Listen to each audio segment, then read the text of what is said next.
has expired. Senator Lane-Helm.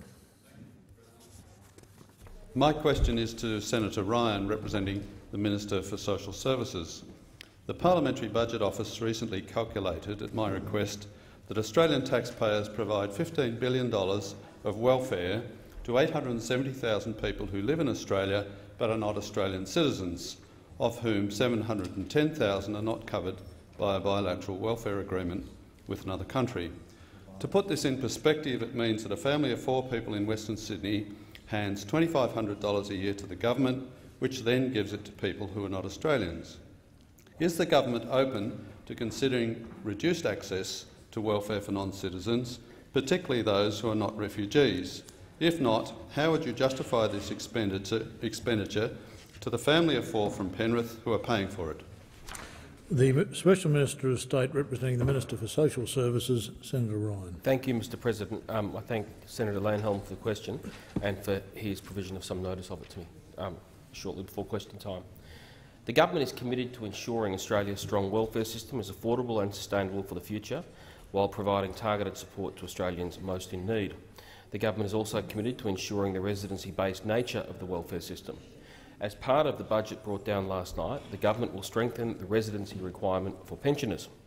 From the 1st of July next year, to qualify for the age pension or disability support pension, a person will be required to have 10 years continuous residence in Australia, with 5 years of this residence either being during their working life or time not receiving an activity-tested income support payment.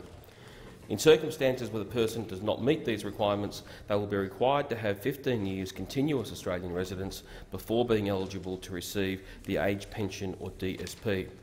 This measure ensures pensions are better targeted to those who have resided in Australia for an extended period, including during their working life, or that they have been self-reliant.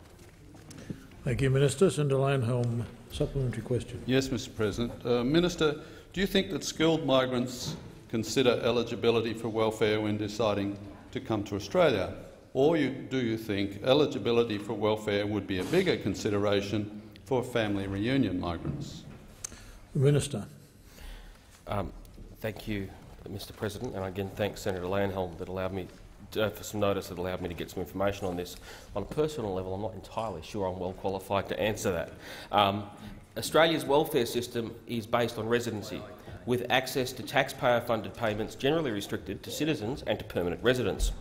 This includes waiting periods for newly arrived permanent residents before access to most income support payments and qualifying periods for the age pension and DSP, including the changes I have just outlined. The community expects that migrants to Australia should be self-sufficient or rely on family members for support and should not expect to be supported by Australian taxpayers, particularly if they arrive close to retirement age or have been a long-term recipient of an activity-tested payment such as the New Start allowance. In line with these expectations, the government will reinforce the residency-based nature of Australia's pension system by increasing the residents required to qualify, as I outlined in my earlier answer. Thank you, Minister. Senator Lane-Helm, final supplementary question. Thank you, Mr President. I believe terrible policy outcomes like widespread eligibility for welfare occur because bad policies are handed down from one government to another, and we fail to take a fresh look at how money is being spent. Minister, do you think our welfare spending would look the same as it does now if we started from scratch? If not, how would you change it? Order on my left. Order on my left. Senator Cameron. Senator Minister. Yeah, that's right, Dougie. Minister. Thank you, Mr President. The government's committed to ensuring Australia has a strong welfare safety net while we maintain the integrity of the system to ensure it is affordable and sustainable. Taxpayers rightly expect that those who can work should work, and the government has announced a comprehensive suite of reforms in the last night's budget to act on that expectation. The budget includes a simplification of 7 working-age payments into a single job-seeker payment.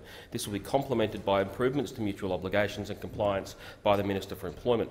The suite of measures is designed to ensure that appropriate support is provided to help job seekers into employment and improve the long-term sustainability of the system.